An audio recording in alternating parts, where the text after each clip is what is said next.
आज हम लोग स्टार्ट करेंगे physical properties of haloalkane, haloalkane का भौतिक गुण। तो आप लोग जल्दी से कॉपी कलम लेके बैठ जाओ और स्टार्ट करते हैं आज का topic physical properties of haloalkane. यानी हेलोएल्केन का भौतिक गुण क्या होता है। कहने का मतलब है कि इसका जो भौतिक अवस्था क्या होता है, ठोस है, द्रव है, गैस है, इसमें रंग होता है या नहीं होता है, ये वाष्पशील है या अवाष्पशील है, इसका घनत्व कितना होता है और उसका ऑर्डर क्या होता है, इसका डाइपोल मोमेंट क्या होता है, ये सारी चीजों के बारे में हम लोग यहाँ पे देखेंगे। तो चलो स्टार्ट करते हैं आज का प्यारा प्यारा topic physical properties of haloalkanes, haloalkane का भौतिक गुण।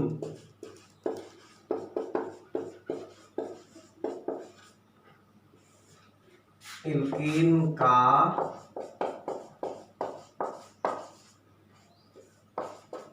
भौतिक गुण। तो देखो इसमें सबसे पहला जो भौतिक गुण है हमारा वो है भौतिक अवस्था।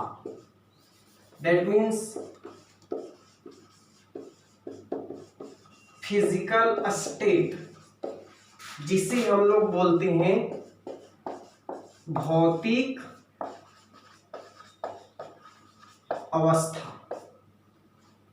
भौतिक अवस्था, तो ये भौतिक अवस्था क्या होता है। तो देखो लोअर मेंबर्स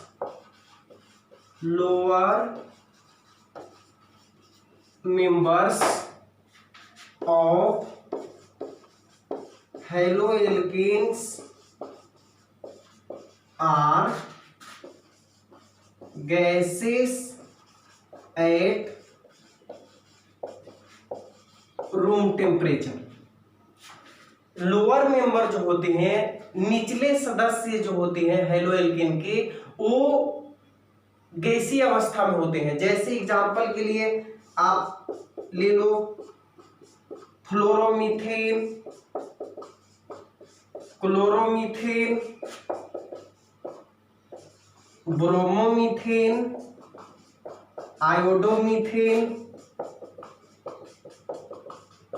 क्लोरोइथेन, ये सब जो होते हैं वो कमरे के ताप पर गैस होते हैं। Okay, fluoromethane, chloromethane, bromomethane, iodomethane, chloroethane, bromoethane, ये सब जो होते हैं रूम टेम्परेचर पे क्या होते हैं, कमरे के ताप पर गैस होते हैं। अच्छा, members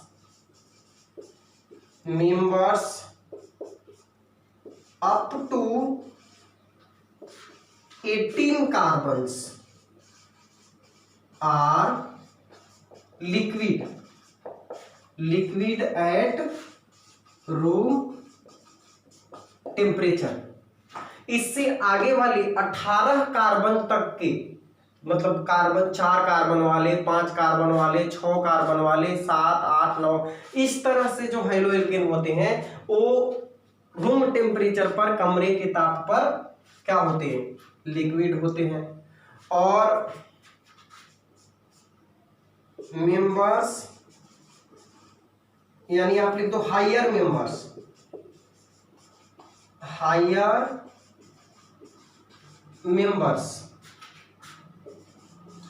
more than 18 carbon.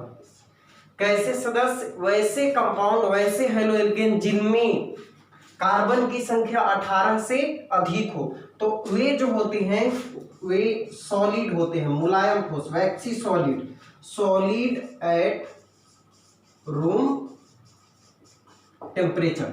Okay, फिर से देख लो एक बार, lower members of haloalkanes are gases at room temperature.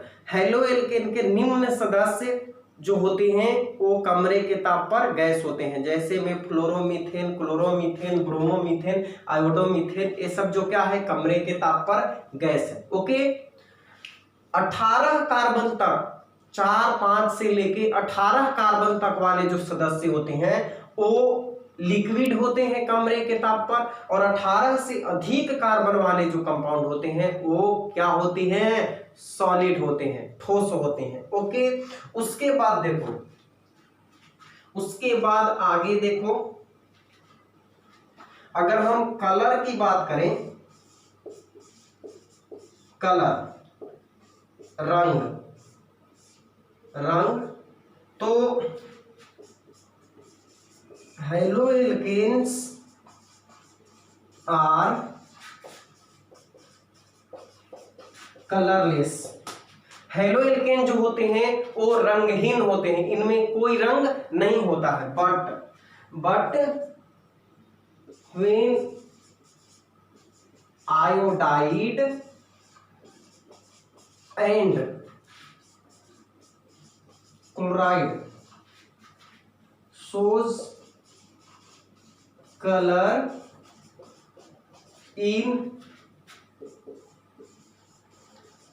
presence of light and air। Haloalkane सामान्यतः जो होते हैं रंगहीन होते हैं, हैलोएल्केन सामान्यतः रंगहीन होते हैं, उसमें कोई कलर नहीं होता है। लेकिन मतलब वाटर के जैसा, वाटर में क्या होता है, कोई कलर नहीं होता है। पानी रे पानी, तेरा रंग कैसा मालूम नहीं। तो उसी तरह हैलोएल्केन्स में भी कोई रंग नहीं होता है, लेकिन आयोडाइड और क्लोराइड नहीं, ब्रोमाइड एंड ब्रोमाइड, आयोडाइड और ब्रोमाइड रंग प्रदर्शित करते हैं, रंगीन हो जाते हैं। कब? जब ये लाइट के प्रकाश की उपस्थिति में आते हैं या फिर एयर एक्सपोज किया जाता है, ये हवा प्रवाहित कराया जाता है, हवा के संपर्क में आते हैं। तो इन सब को लिख लो आप लोग, हिंदी वाले फटाफट लिखो। हैलोएल्केन के निम्न सदस्य जो होते हैं वे गैसीय अवस्था में होते हैं। 18 कार्बन तक वाले जो सदस्य होते हैं वे द्रव अवस्था में होते हैं, और उच्च सदस्य जो होते हैं जिनमें 18 से अधिक कार्बन होता है वे कमरे के ताप पर ठोस अवस्था में होते हैं। उसके बाद हैलोएल्केन रंगहीन होता है, लेकिन आयोडाइड और ब्रोमाइड जब हवा की उपस्थिति में या प्रकाश की उपस्थिति में आते हैं तो वे रंगीन हो जाते हैं। तो ये है इसका फिजिकल प्रॉपर्टी, फिजिकल स्टेट, भौतिक अवस्था हैलोएल्केन का। फिर से एक बार देख लेते हैं। लोअर मेंबर यानी 1-2 कार्बन वाले जो हैलोएल्केन है वो क्या है बच्चों, हाँ गैस है रूम टेम्परेचर पे। जैसे एग्जांपल के तौर पे लिखा हुआ है fluoromethane, chloromethane, bromomethane, iodomethane, chloroethane, ये सब क्या है, गैस है।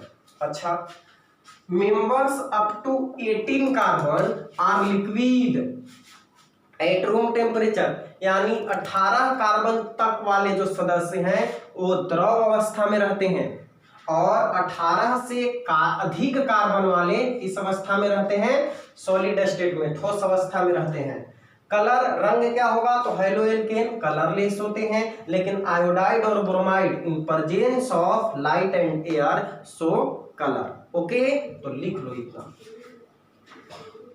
देखो दूसरा फिजिकल प्रॉपर्टी, दूसरा है सोलुबिलिटी। सोलुबिलिटी जिसे हम लोग बोलते हैं क्या, विलेयता। विलेयता ये पूरा पढ़ लिए हम लोग। सोलुबिलिटी, सॉल्यूशन चैप्टर समाप्त हो गया है। हम जहां तक पढ़ाए थे क्लास में उसके आगे जो कोलिगेटिव प्रॉपर्टी बच गया था उसे पढ़ा दिए हैं, वीडियो बनाकर अपलोड कर दिया गया है, तो आप उसे भी देख सकते हो, नहीं देखे हो तो, और इसको तो देखना ही है। तो चलो अब पढ़ते हैं हम लोग सोलुबिलिटी। पता नहीं कितना दिन अभी ऐसे पढ़ना पड़ेगा। आप लोग को याद है बचपन में एक खेल खेलते थे, एक घर के कोई बड़े आदमी, जैसे मान लो पापा सामने बैठ जाते थे, और जब बच्चा छोटा रहता है तो बुलाते हैं कि चलो हमको छुओ। बच्चा क्या होता है, दौड़ के जाता है उनको अब बच्चा जैसे ही नजदीक पहुंचता है कि अब छू देंगे, तब तक वो उतना ही कदम और पीछे हट जाते हैं, तो फिर और उतना जाना पड़ता है। वही हाल हो रहा है लॉकडाउन में। हम लोग 15 से 30 पहुंच रहे हैं किसी तरह, तो मोदी जी फिर 30 से 15 तक ले जा रहे हैं। हम लोग फिर 30 से 15 तक पहुंच रहे हैं, तो मोदी जी फिर 15 से 30 तक ले जा रहे हैं। तो इस तरह से खेल हो रहा है, हालांकि जरूरी है। तो चलिए, जब तक हो जान बचाना जरूरी है। हम लोग ऐसे ही पढ़ते रहेंगे, आप लोग भी पढ़ते रहें, मेहनत करते रहें, और जब क्लास स्टार्ट होगा तो फिर उसी रंग में। तो सोलबिलिटी, विलेयता, देखो विलेयता मतलब होता है कि कोई पदार्थ जो है वो सोलूबल है कि नहीं किसी सॉल्वेंट में। तो हम लोग जनरली वाटर सोलूबल की बात करते हैं कि जल में घुलनशील है या नहीं। तो हेलोएल्केन जो होता है वो, ध्यान से इस बात को समझना, यहां से आपसे क्वेश्चन बन सकता है। हम लोग पढ़े हैं like dissolve like, solution chapter में आपको पढ़ाए हैं लाइक डिजोल्व लाइक, सदृश सदृश को घुलाता है। कहने का मतलब कि पोलर सॉल्यूट पोलर सॉल्वेंट में और non polar solute non polar solvent में घुल जाता है। ध्रुवीय विलय ध्रुवीय विलायक में और अध्रुवीय विलय अध्रुवीय विलायक में घुलता है। ठीक है, लेकिन यहां पे क्या होता है कि वाटर जो है एक पोलर सॉल्वेंट है, H प्लस और H माइनस, प्लस माइनस में टूट रहा है, पोलरिटी आ रहा है। और हेलोएल्केन जो है वो भी पोलर है, R प्लस और X माइनस, क्योंकि हेलोजन की इलेक्ट्रोनिगेटिविटी बहुत अधिक होती है, तो X निगेटिव में जाएगा और एल्काइल पॉजिटिव में, तो ये भी पोलर है। दोनों पोलर होने के बावजूद हम एक्सपेक्ट क्या करेंगे, हम एक्सपेक्ट करेंगे कि लाइक डिजोल्व लाइक, तो हेलोएल्केन को वाटर में घुल जाना चाहिए क्योंकि दोनों पोलर है। लेकिन ऐसा होता नहीं है। हेलोएल्केन जो है, हम जितना आसानी से सोच रहे हैं हेलोएल्केन को वाटर में घुल जाने के लिए, उतना आसानी से वो घुलता नहीं है, वो बहुत मुश्किल से वाटर में घुलता है। अब इसका कारण क्या है, उल्टा कैसे हो गया, तो देखो वाटर में हाइड्रोजन बॉन्ड पाया जाता है और हेलोएल्केन में हाइड्रोजन बॉन्ड पॉसिबल नहीं है, तो इसीलिए दोनों एक दूसरे में इंटरमिक्स नहीं हो पाता है। हम क्या बताएं आपको, हाइड्रोजन बॉन्ड तो वहां बनता है जहां पे फ्लोरीन ऑक्सीजन और नाइट्रोजन जुड़ा हुआ रहता है, और ये भी किसके साथ जुड़े हुए रहते हैं, वे भी हाइड्रोजन जो है मोर इलेक्ट्रोनिगेटिव एटम से जुड़ा रहता है और फिर इनके संपर्क में आता है तो हाइड्रोजन बॉन्ड बनता है। तो हेलोएल्केन में क्लोरीन ब्रोमीन आयोडीन ये सब जो है वो हाइड्रोजन बॉन्ड का निर्माण नहीं कर पाते हैं। तो जब हाइड्रोजन बॉन्ड का निर्माण नहीं कर पाते हैं तो इसीलिए वो वाटर में घुल भी नहीं पाते हैं। ओके, समझ में आया? हाँ, क्या समझ में आया? लाइक डिजोल्व लाइक, इससे पता चलता है कि वाटर और हेलोएल्केन दोनों पोलर है, तो हेलोएल्केन को वाटर में घुल जाना चाहिए लेकिन घुलता नहीं है। क्यों नहीं घुलता है? घुलता है, बहुत मुश्किल से घुलता है। क्यों नहीं घुलता है? क्योंकि वह वाटर के साथ हाइड्रोजन बॉन्डिंग का निर्माण नहीं कर पाता है। अब चलो यहाँ पे haloalkanes are little soluble in water। Haloalkane जल में बहुत कम घुलनशील होते हैं because they cannot form hydrogen bond with water. वह वाटर के मॉलिक्यूल के साथ हाइड्रोजन बंधन का निर्माण नहीं कर पाता है। अब हिंदी वाले जो हम बोल रहे हैं उसको सुन के लिखना। Haloalkanes are little soluble in water. Haloalkane जल में बहुत कम घुलनशील होता है because they can not form hydrogen bond with water, क्योंकि ये जल के साथ हाइड्रोजन बंधन का निर्माण नहीं कर पाता है। ओके, तो इसकी विलेयता क्या होती है, बहुत कम होती है जल में। अच्छा, तीसरा फिजिकल प्रॉपर्टी हमारा ऑर्डर, जिसे हम लोग बोलते हैं रंग,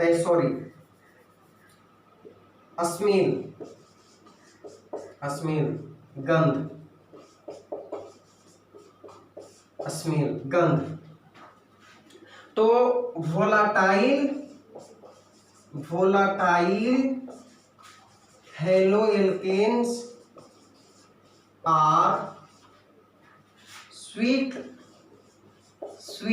इन स्मेल।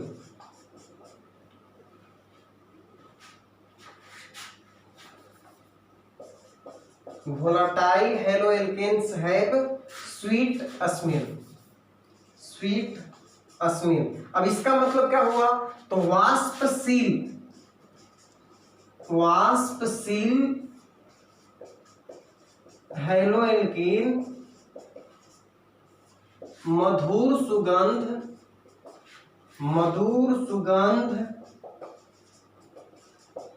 वाले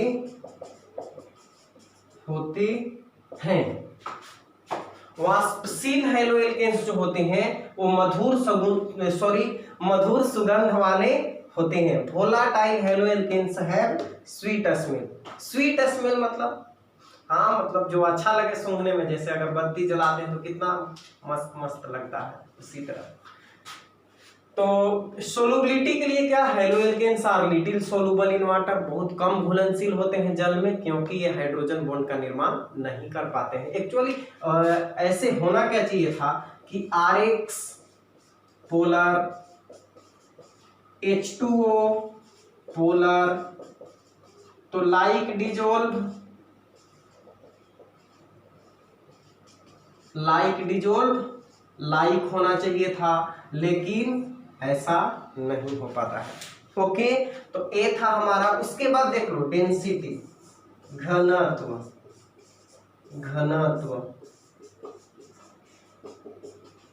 डेंसिटी, तो डेंसिटी में देख लो, alkyl chlorides are lighter than water, but iodide and bromide are heavier than water।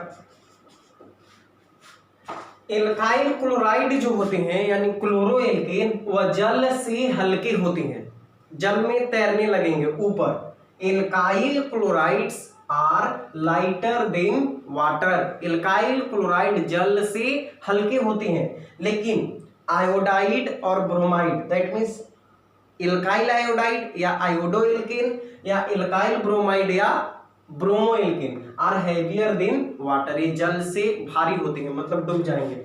अगर डेंसिटी का ऑर्डर पूछा जाए, ऑर्डर ऑफ डेंसिटी, किसका ऑर्डर अधिक होगा, डेंसिटी, ऑर्डर ऑफ डेंसिटी, घनत्व का क्रम, तो सबसे ज्यादा घनत्व होगा एल्काइल आयोडाइड का, उससे कम होगा एल्काइल ब्रोमाइड का, उससे कम होगा एल्काइल क्लोराइड का, और सबसे कम होगा एल्काइल फ्लोराइड का। तो this is the order of density of haloalkane.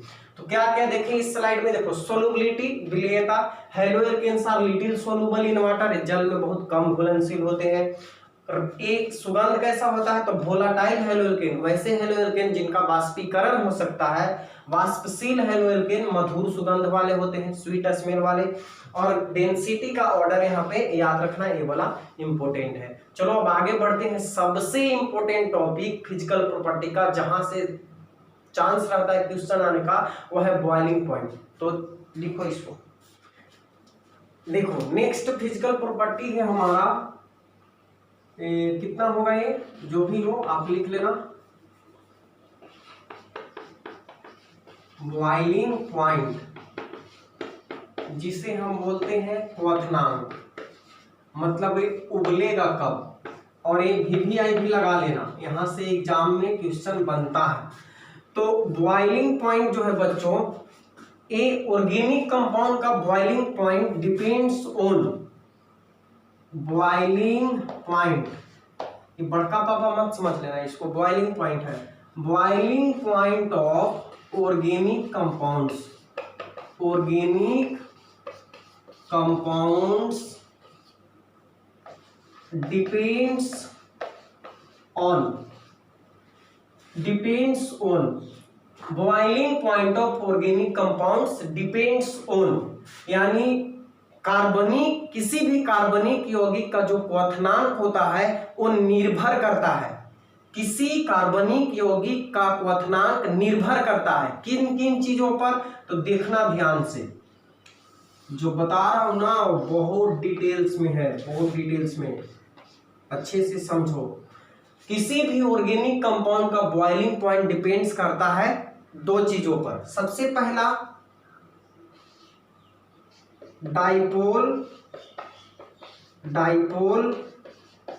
Attraction,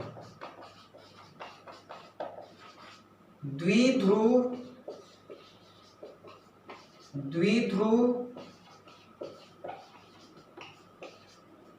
आकर्षण।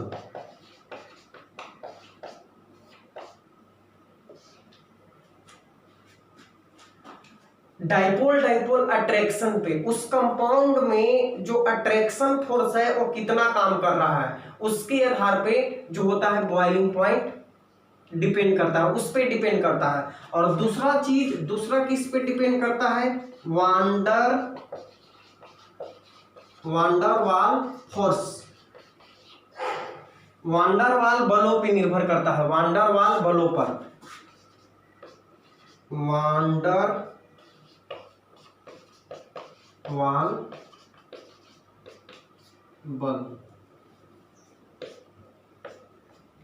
वांडरवाल बल पे निर्भर करता है।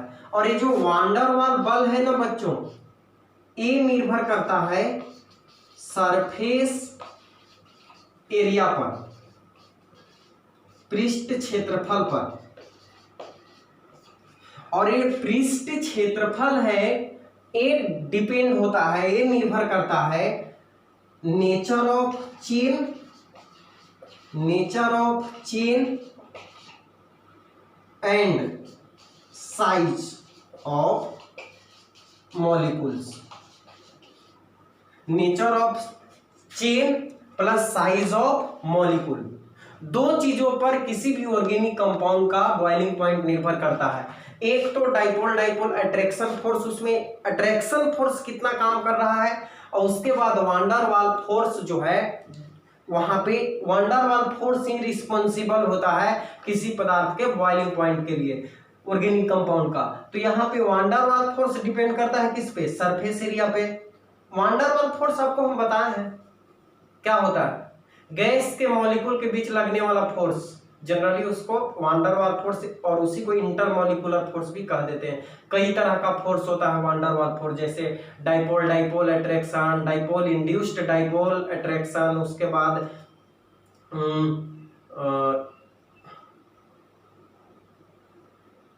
उसके बाद आयन डाइपोल अट्रैक्शन, इस तरह से कई प्रकार के वांडरवाल फोर्स होते हैं। तो वांडरवाल फोर्स जो होते हैं वो डिपेंड करते हैं सरफेस एरिया पे, और सरफेस एरिया डिपेंड करता है nature of chain and size of molecule पे। तो ओवरऑल हमारा जो बॉइलिंग पॉइंट है वो निर्भर करेगा नेचर ऑफ चेन, यानी चेन कैसा है, लॉन्गेस्ट चेन है कि उसमें साइड चेन भी जुड़ा हुआ है, उस बात पे निर्भर करेगा। और साइज ऑफ मॉलिक्यूल, यानी मॉलिक्यूल का साइज कितना बड़ा है, छोटा मॉलिक्यूल है कि बड़ा मॉलिक्यूल है, इन सब बातों पर निर्भर करेगा बॉइलिंग पॉइंट। दूसरी चीज डाइपोल अट्रैक्शन, इससे कैसे इफेक्ट होगा, तो more is the attraction force, more is the attraction force, higher will be boiling point. आकर्षण बल का स्ट्रेंथ जितना अधिक होगा, बॉइलिंग पॉइंट उतना ही अधिक होगा। तो इसलिए हम यहां से कह सकते हैं haloalkanes have higher boiling points of higher boiling points from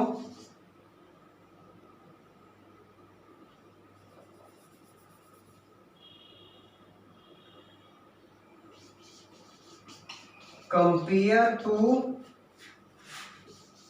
corresponding alkanes due to polar nature. अब यहां से देखो डाइपोल अट्रैक्शन के कारण हैलोएल्केन में देखो तो RX delta plus delta minus, dipole का निर्माण हो रहा है। एक और अगर हेलो एल्केन यहाँ पे हो जाए तो RH delta plus delta minus, एक डाइपोल। देखो डाइपोल का मतलब क्या होता है, डाइपोल, डाइपोल, डाई माने दो और पोल माने ध्रुव, एक पॉजिटिव और एक निगेटिव, दो पोल हो गया तो डाइपोल। यहाँ पे पॉजिटिव और यहाँ पे चूंकि हाईली इलेक्ट्रोनिगेटिव होते हैं हेलोजन, तो हेलोजन के ज्यादा इलेक्ट्रोनिगेटिव होने के कारण इलेक्ट्रॉन इधर शिफ्ट कर गया, तो इस पे माइनस और इस पे प्लस, तो एक पोल दो पोल, कितने पोल, दो पोल, तो हो गया डाइपोल। यहाँ भी दो पोल तो डाइपोल। एक डाइपोल और दूसरे डाइपोल के बीच में जो अट्रैक्शन फोर्स का काम करता है उसी को हम बोलते हैं डाइपोल डाइपोल अट्रैक्शन। तो हेलो एल्केन में तो काम करेगा ही डाइपोल डाइपोल अट्रैक्शन। तो जितना ज्यादा अट्रैक्टिव फोर्स होगा, जितना ज्यादा डाइपोल डाइपोल अट्रैक्शन होगा, बॉइलिंग पॉइंट ये सिर्फ इसके लिए नहीं, सभी पूरे ऑर्गेनिक कंपाउंड में डाइपोल डाइपोल अट्रैक्शन जितना अधिक होगा बॉइलिंग पॉइंट उतना ही अधिक होगा। अब चूंकि एल्केन में देखो, एल्केन क्या होता है, CH3 क्या यहाँ डाइपोल बनेगा, नहीं बनेगा, दोनों सेम है। तो यहाँ पे डाइपोल बना नहीं और हेलो एल्केन में डाइपोल डाइपोल अट्रैक्शन काम कर रहा है, यानी हेलो एल्केन पोलर नेचर का है और ये नॉन पोलर का है, इसलिए haloalkanes have higher boiling point compare to corresponding alkanes due to polar nature. इसका मतलब क्या हुआ, इसका मतलब ये हुआ कि हेलो एल्केन का ध्रुवीय प्रकृति के कारण, हेलो एल्केन ध्रुवीय पोलर नेचर का है प्लस माइनस, हेलो एल्केन के ध्रुवीय लिखना, हेलो एल्केन के ध्रुवीय प्रकृति के कारण इसका क्वथनांक संगत एल्केन के क्वथनांक से अधिक होता है। बात को समझे, 4 कार्बन का एल्केन और 4 कार्बन का एक हेलो एल्केन, उसमें हेलो एल्केन का बॉइलिंग पॉइंट एल्केन से अधिक होगा। क्लियर? तो haloalkanes have higher boiling point compare to corresponding alkanes due to polar nature. Haloalkane के पोलर नेचर ध्रुवीय प्रकृति होने के कारण इसका बॉइलिंग पॉइंट संगत एल्केन से अधिक होता है। क्यों होता है? क्योंकि attraction force dipole dipole attraction जितना अधिक होगा बॉइलिंग पॉइंट उतना अधिक होगा, तो हेलो एल्केन जो होता है वो डाइपोल बनाता है। उसके बाद वांडर वाल फोर्स में देखो ये कैसे इफेक्ट करेगा, तो ये डिपेंड करता है सरफेस एरिया पे, और सरफेस एरिया लिंक रहता है किससे, नेचर ऑफ चेन से और साइज ऑफ मॉलिक्यूल्स से। तो इसको एक्सप्लेन करने के लिए हम एक फार्मूला लिख देते हैं, यही चीज उस फार्मूले के रूप में लिखा जाएगा। तो चलो बढ़ते हैं, इतना लिख लो फिर बढ़ते हैं यहां से आगे। तो चलो देखो आगे हम लोग देखें क्या यहाँ पे कि वांडर वाल फोर्स लिंक रहता है सरफेस एरिया से, और सरफेस एरिया डिपेंड करता है nature of chain and size पे। तो यहाँ पे बॉइलिंग पॉइंट कैसे संबंधित रहता है, तो देखो बॉइलिंग पॉइंट जो होता है वो डायरेक्टली प्रोपोर्शनल होता है मॉलिक्यूलर मास का, मॉलिक्यूलर मास का। बताओ साइज वाला बात आ गया कि नहीं आ गया? साइज जितना अधिक रहेगा मॉलिक्यूलर मास उतना ही अधिक रहेगा। कार्बन 3 है तो मॉलिक्यूलर मास कम रहेगा, कार्बन 5 है तो मॉलिक्यूलर मास अधिक रहेगा। तो आ गया ना किसका बात, साइज का बात। तो मॉलिक्यूलर मास के डायरेक्टली प्रोपोर्शनल होता है बॉइलिंग पॉइंट, और साइड चेन के इनवर्सली प्रोपोर्शनल होता है कौन बॉइलिंग पॉइंट। मतलब आणविक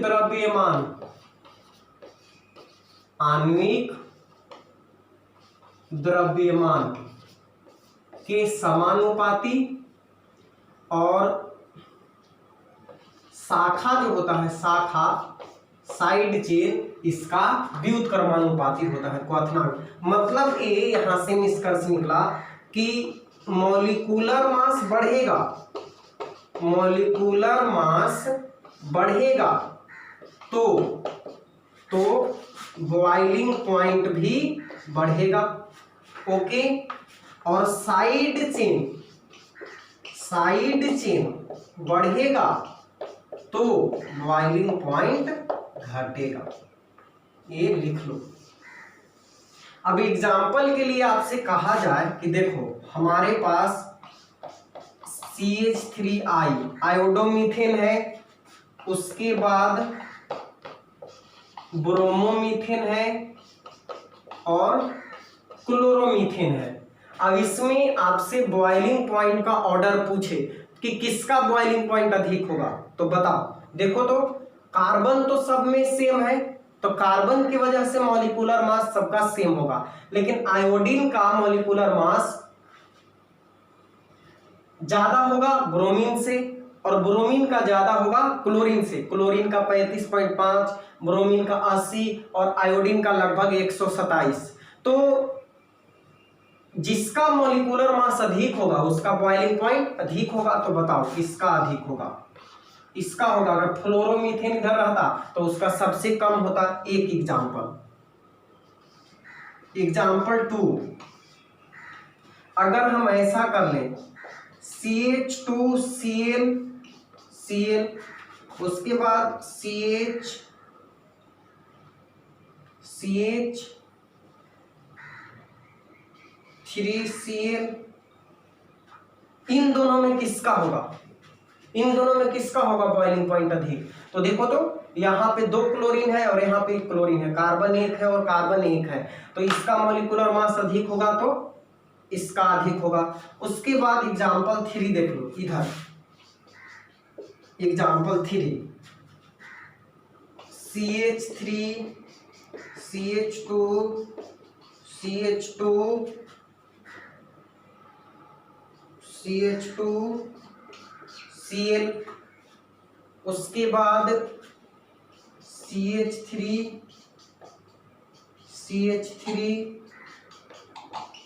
CH2Cl, उसके बाद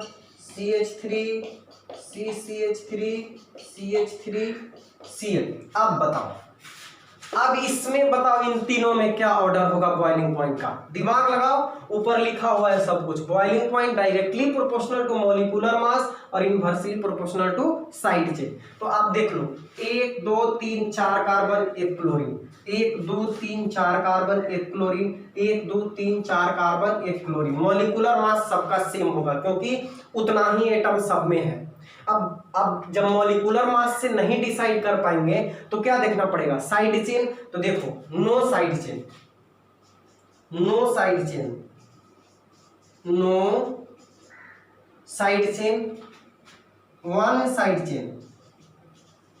वन साइड चेन है यहाँ पे, और यहाँ पे 2 साइड चेन। तो हम जानते हैं कि साइड चेन जितना अधिक होगा बॉइलिंग पॉइंट उतना ही साइड चेन बढ़ेगा, तो बॉइलिंग पॉइंट घटेगा। तो सबसे ज्यादा इसका होगा, उसके बाद इसका होगा, सिंपल। तो इस तरह से आपसे क्वेश्चन पूछ सकता है देकर कि आप बताओ इसमें किसका बॉइलिंग पॉइंट अधिक है। तो वीडियो के लास्ट में हम 1-2 क्वेश्चन भी कराएंगे आपको, ये भी समझ लो क्वेश्चन ही था, आप इसको लिखो। फिर नेक्स्ट हमारा है फिजिकल प्रॉपर्टी, नाम सुना है, डाइपोल मोमेंट। पढ़े हो ना फिजिक्स में। इसको हिंदी में क्या बोलते हैं? हिंदी में बोलते हैं द्विध्रुव आघूर्ण। आपको केमिकल बॉन्डिंग चैप्टर में हम इतने डिटेल्स में डाइपोल मोमेंट पढ़ाए हैं, सारे कंपाउंड का निकालना। CO2 का कितना होगा डाइपोल मोमेंट, तो 0 हो जाता है। BF3 का कितना होगा, उसके बाद CH4 का डाइपोल मोमेंट कितना होगा, अमोनिया का डाइपोल मोमेंट कितना होगा, PCl5 में डाइपोल मोमेंट कितना होगा, ये सारा चीज आपको केमिकल बॉन्डिंग में पढ़ा चुके हैं। तो अगर ज्यादा डिटेल्स में देखना चाहते हो तो सिर्फ अगर डाइपोल मोमेंट क्या होता है तो उतना तो आप फिजिक्स में भी जानते हो, लेकिन अगर हर एक कंपाउंड में डाइपोल मोमेंट हम कैसे निकालेंगे, आपको बताए थे डाइपोल का direction negative to positive, positive to negative क्या होता है? चलो इसका जवाब कमेंट में देना। हम बताए थे कि केमिस्ट्री में और फिजिक्स में थोड़ा सा का डिफरेंस है डाइपोल मोमेंट में, तो आप क्लियर करके बताना। तो यहाँ पे हम लोग देख लेते हैं डाइपोल मोमेंट एक्चुअल में होता क्या है। तो देखो हेलो एल्केन है RX, एल्काइल और हेलाइड, इसकी इलेक्ट्रोनेगेटिविटी ज्यादा है तो इस पे चार्ज जनरेट होगा नेगेटिव और इस पे जनरेट होगा पॉजिटिव। अब डाइपोल होता क्या है? तो देखो 2 equal and opposite charge particle एक बहुत ही छोटे डिस्टेंस पे रहते हैं, तो इस व्यवस्था को हम लोग बोलते हैं डाइपोल। ओके, और ये जो हो गया हमारा हो गया, हम इसे बोल सकते हैं डाइपोल। और डाइपोल मोमेंट क्या होता है? डाइपोल मोमेंट क्या होता है? ये होता है चार्ज इनटू लेंथ। अब लेंथ यहां पे क्या होगा? लेंथ होगा यहां पे बॉन्ड लेंथ, यहां पे होगा आवेश गुनी बंधन की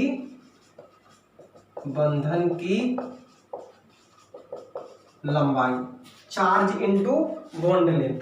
अब देखो हमारा जो ऑर्डर होना चाहिए था डाइपोल मोमेंट का, एक्सपेक्टेड ऑर्डर। तो अगर हम ऑर्डर की बात करें तो देखो RF, RCl, RBr और RI।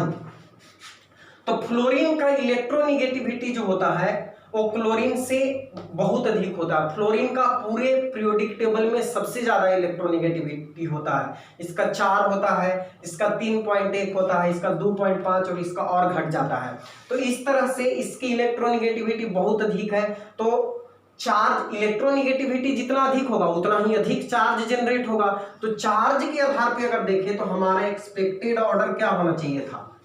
RF का डाइपोल मोमेंट सबसे अधिक होना चाहिए था फ्लोरोएल्केन का, उसके बाद क्लोरोएल्केन का, उसके बाद ब्रोमोएल्केन का, और सबसे कम होना चाहिए था आयोडोएल्केन का। लेकिन होता क्या है, थोड़ा सा चेंज हो जाता है, थोड़ा सा चेंज हो जाता है।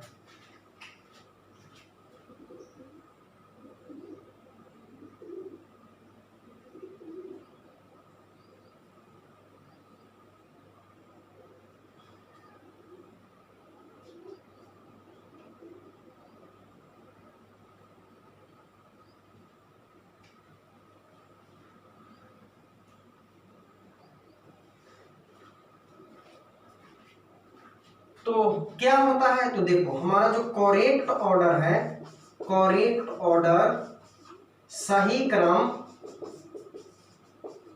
वो सही क्रम है, सबसे ज्यादा हो जाएगा RCl का, क्लोरोएल्केन का, उसके बाद होगा फ्लोरोएल्केन का, उसके बाद होगा ब्रोमोएल्केन का, और सबसे कम होगा आयोडोएल्केन का। अच्छा ऐसा क्यों? तो देखो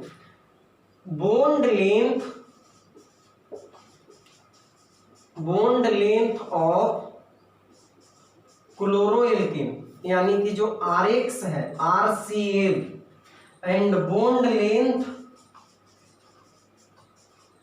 ऑफ RF, इसमें डिफरेंस आ जाता है। क्लोरीन का जो बॉन्ड लेंथ है वो फ्लोरोएल्केन के बॉन्ड लेंथ से अधिक हो जाता है। चार्ज तो यहीं पे ज्यादा जनरेट होता है, लेकिन यहाँ पे चार्ज फैक्टर ना काम करके साइज वाला फैक्टर काम करता है। एक चीज और आप कह सकते हो कि एक्सेप्शन है।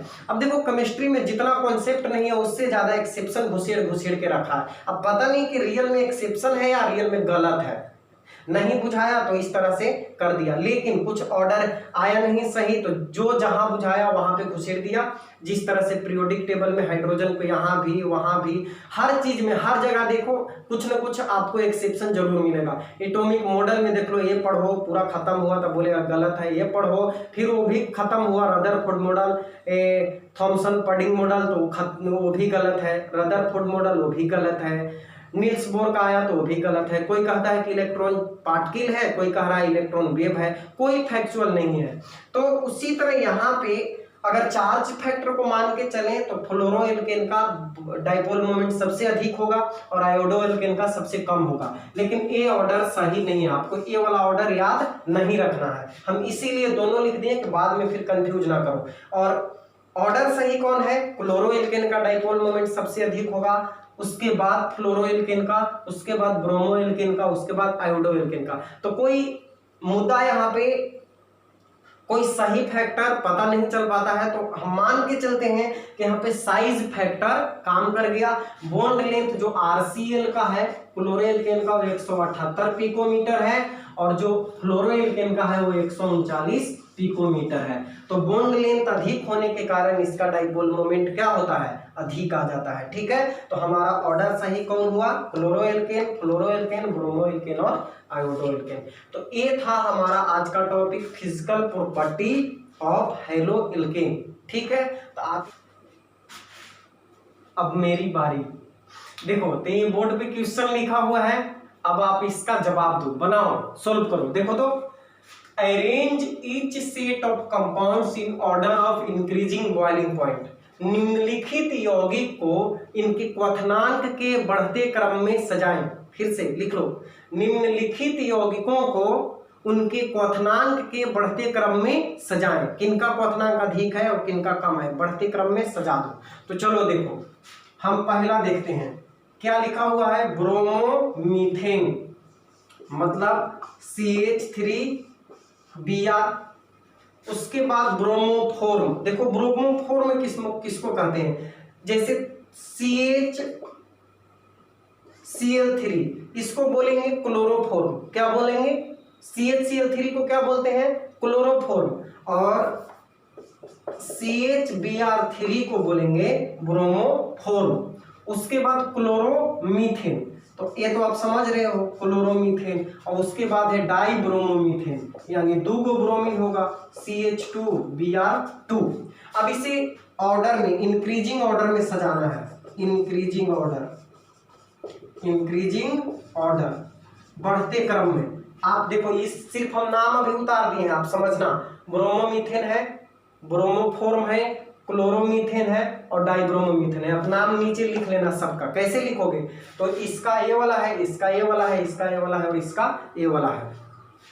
ब्रोमोमीथेन था तो ब्रोमोमीथेन, ब्रोमोफॉर्म, 3 गो ब्रोमीन आ जाता है तो उसको फॉर्म जोड़ देते हैं, 3 गो क्लोरीन आ जाता है तो क्लोरोफॉर्म, 3 गो ब्रोमीन तो ब्रोमोफॉर्म। क्लोरोमीथेन तो क्लोरोमीथेन, डाइब्रोमोमीथेन। अब ऑर्डर देखो, हम जानते हैं कि बॉइलिंग पॉइंट मॉलिक्यूलर मास के डायरेक्टली प्रोपोर्शनल, तो मॉलिक्यूलर मास सबसे कम किसका होगा, इसका सबसे कम होगा, क्योंकि देखो यहाँ ब्रोमीन है और क्लोरीन का 35.5 और ब्रोमीन का 80, कार्बन सब में सेम है, तो सबसे कम होगा CH3Cl का, इससे ज्यादा होगा CH3Br का, और इससे ज्यादा होगा इसका, क्योंकि 2 गो ब्रोमीन है, और सबसे ज्यादा होगा CHBr3 का। ओके, तो दिस इज द ऑर्डर, ये हमारा ऑर्डर हो गया, क्लोरोमीथेन, ब्रोमोमीथेन, डाइब्रोमोमीथेन और ब्रोमोफॉर्म। उसके बाद सेकेंड वाला का देखो, सेकेंड वाला क्या है, 1 क्लोरोप्रोपेन, तो CH3 CH2Cl, ये 1 क्लोरोप्रोपेन हो गया। आइसोप्रोपाइल क्लोराइड, आइसो आपको याद है कि नहीं याद है,